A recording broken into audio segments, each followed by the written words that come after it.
pinagkalooban ko sila, tinanggap ko sila, at ibinigay ko ang nararapat para sa kanila. Subalit, hindi sila naging kontento, meron pa silang hinahanap. So, ibigay ang gusto nila. Kahit mag-ikot ka man sa buong mundo, wala ka na mahanap na katulad ko. Santang babae ng may mensahe. Nagpapagaling ng tao. Nagbibigay ng mensahe upang maligtas ka hanggang sa buhay na walang hanggan. Kaya yun ay kanilang sinabuhay, yung kanilang pinag-aralan. So, malamang na yun ang hinanap nila sa sarili nila, yung kanilang sarili. Gusto siguro nila na maghimala ang Diyos sa kanila. Ngayon, may mga sakit sila, may mga pera sila. Uusin ng doktor ang kanilang mga salapi.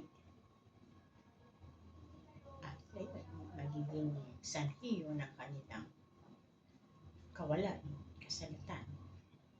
Hindi naman forever. Magtatrabaho yung asawa niya, sa Amerika, asawa ba yung nakatrabaho? Kasi darating ang araw, pauwi ng mga Pilipino dahil sobrang init na doon. Wala na trabaho. Saudi ba siya? O sa gitnang silang.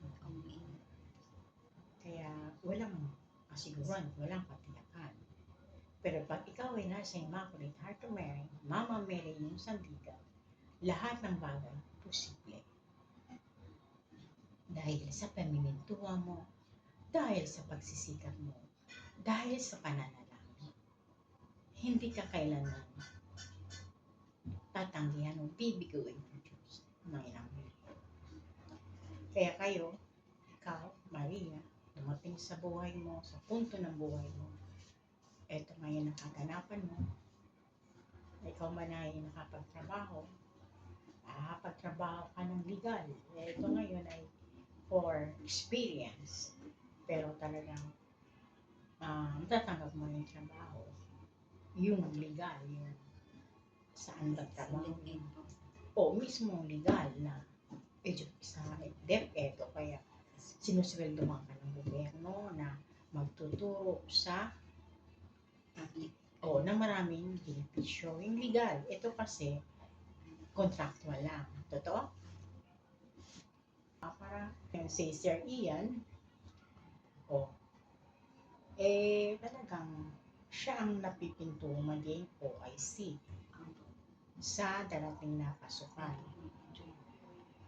Maraming magugulat, bakit siya, si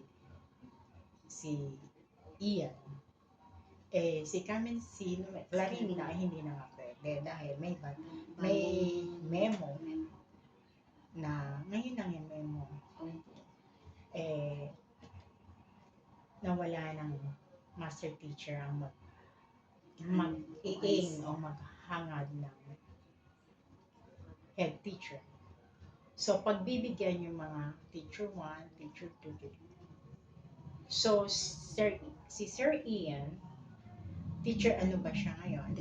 3.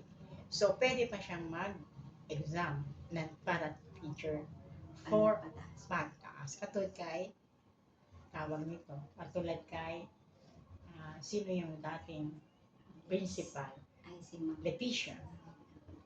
Nung naging head teacher siya, binulong niya sa akin, mag-take siya na exam para sa teacher 6. So, tinanong ko, sige. Papasa ka, nakapasa nga siya, teacher 6. So, yun ang bali, a requirement ng head teacher. Ngayon nagbago ang desisyon na hindi na master teachers para mabigyan ng pagkakataon ito na sa baba. Ito, mag-promote. Ngayon, ba't totoo sa kanila yan? Hindi mo hawak ang pa. Lahat, wala kang hawak. Kahit promotion mo yan, kahit sa trabaho, kahit pamilya mo, wala kang hahawak ka. Dahil nag-iiba ang panahon. Nag-iiba ang takbo ng buhay. Ngayon, siyempre, iniisip nila na siya. Si Clarilla ang papalit. Kasi siya nga ang parating OIC. Bumaba yung manibawang meron. Sa mga tuwid, hindi na siya. Banjo. Ayun yung paraan yun. Hindi ba siya mag-isip? Ano yung paraan yun? Sabi ko sa'yo, mga kamerian, alam ko ang galaw ng tao. Alam ko ang galawan ng gobyerno. Alam ko ang galaw ni Bibi. Alam ko ang galaw lahat. Kaya para kay pa ako na dito ka sa bansa niyo. May may luklukan ako. Natural, alam nga naman dyan ako sa punong kamay magsasay. O kaya dun sa isang hayop. Wala. Yan ang pagkakamali ni luklukan ng Santa Elena.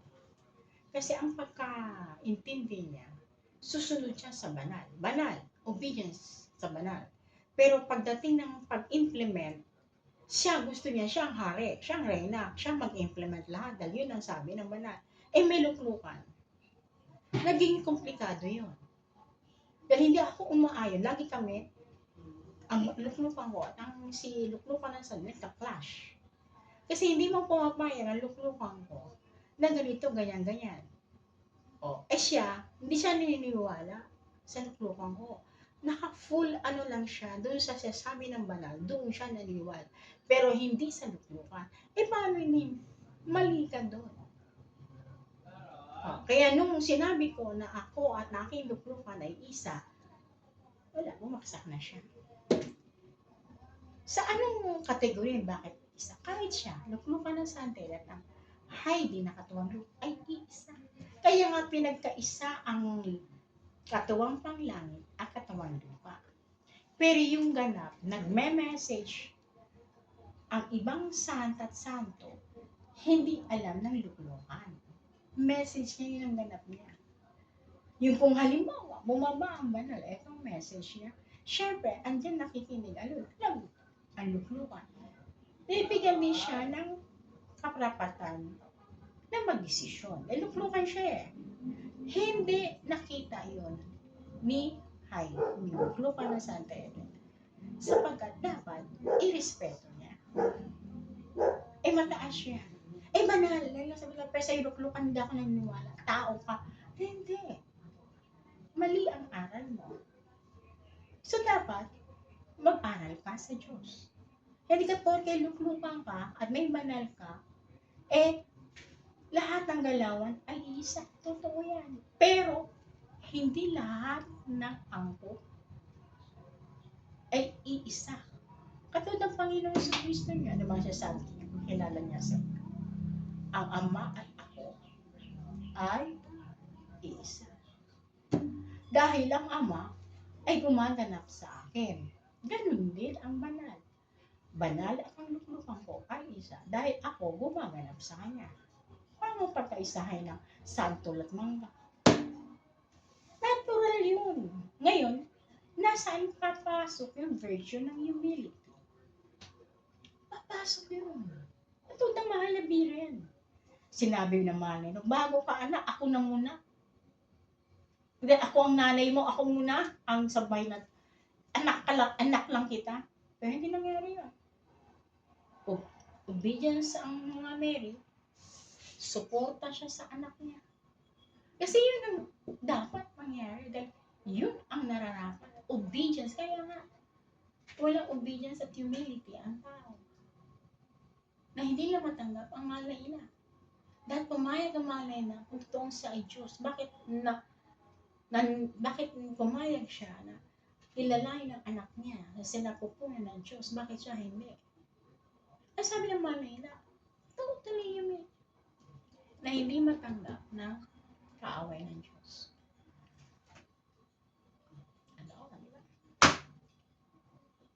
Kaya ang tao, so sobrang talino, marami na yan dito. Nakatakip na. Itim na yan. Hindi na makita yung totoong nagaganap. Yung liwanag ng kaisipan. Dahil natatakpan na yan ang ano-ano sa isipan. So, hindi na binababaan ng grasya. Kasi kung may graces ka, makikita mo yan. Saan mo makikita kung may grasya ka? Prayer life mo. So, sa prayer life mo, everyday ka nakikipag-dialogue sa Diyos. Everyday ka, sasamahan mo ng pagsisimba. So, fulfilled niya. So, it takes years. So, sayang. Nagsimula siya, pero hindi nakatapos. Hindi nakarating sa kanyang patutunguhan. O kaya, magmadya, magpakatibay ka, patag ka. Ha? Priority mo ang kaganapan ng Mama Mary, naliwanag ka. Ikaw ang saksi mo. Si Jessa, sino pa ba ito? Si Luko na. Sunod-sunod lang yun naman yan. So, iyon. Nawala na yung mga kasi hindi sila umabot sa hantungan ng taas ng level ng faith. So, hanggang ngayon, tulad si Mama Carmencita, walang pinag-iba kay Eleanor at kay tawag nito kay Cynthia, ay gano'n na nga. Bakit mo lalabanan yung mga chosen ni God? Chosen yan eh. Wala kang marapatan, hatulan naman. Ano ba alam na mga chosen yan? Ikaw ano ka? Hindi ka matawag na chosen, sampid, hindi rin matawag na samed. Wala. Zero. Pinagmamalaki mo, pera mo. Wala ka naman pera. Kaya naawa ko kay Carmencita. Ave Maria Purísima. Ave Maria. Ave Maria Purísima. Hallelujah. Hallelujah. Hallelujah. Please lang po sa Panginoon. Sa May po sa Panginoon. Wala naman kayo election. Sa mga senador. Senador na. Ay, midterm ba? Oo, so walang election. So, maghahalal kayo ng mga pinuno ba? Eh, mga siraulo na may nahalal po. Matin po sa Panginoon. Walang matino. Puro lang katulad nito isang basic presidente ko. Tapos, kapi-kapi kayo. Hindi na yung pinahintulutan ng Diyos. Tapos na, nakaupo na yung hinirang ng Diyos. So, yung pera niya, magiging, niyan, kaisa. Ayun, sa pera niya, bibigay niya, magtaas yung inyong ekonomiya, wala nang magugutom, bayad ang mga utang ninyo isa. O ano pa ba? Eh ngayon, hindi pa talaga full ang pera ni BBM, Bongbong. Pag umupo si Trump, kailan ba umupo niya? So, alam niya yung Marcos 12. So, pagdating lang niya, lahat ng mga gold deposit of Marcos, ibibigay niya ito kay BBM. Dahil kay Imelda. Magkaganyan niya.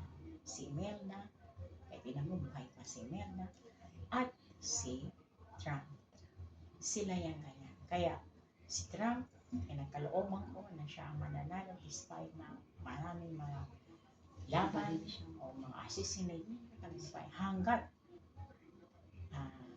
tawag nito, maibigay lahat ng pera. Iyaman kayo ang bansang Pilipinas. Eh, ang Amerika,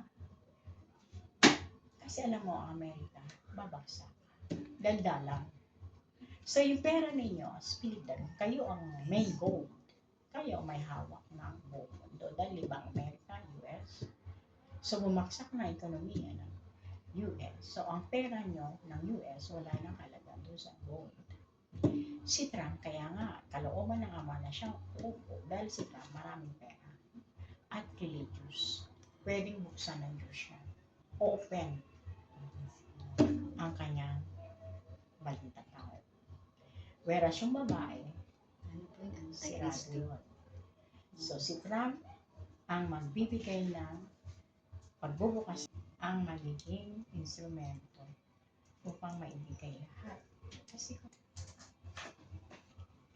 ang pera na nasa deposito ng lahat ng ibang bansa na world ganun. Kaya nagsasurvive ang mga ibang bansa because sa gold meaning bid ng kanyang ama. Kaya, yun, hindi alam ng tao yun.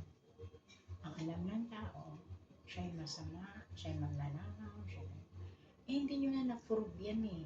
Tagal ng panahon, na-prove ba nyo? Nagka-presidente siya, ano na yan, wala na, nabasura lang. Kung sana hindi pa, na-prove ba nyo? Wala. Kung ngayon, nangawa kayo nangawa, ano nga ginagawa niya? Masisi po sa amin. Because there is God. Mas mataas, kumbaga, mas marunong pa kayo sa Diyos. Ilalag, sa nakalang hampas lupang nilalang ng Diyos, tapos gano'n mo masasabihin yung chosen ng God. Alam mo, noong unang panahon, mga chosen yun, nanginginig ang tao. Makapangyarihan ng Diyos. Eh ngayon, hindi. So, ang layo po naman.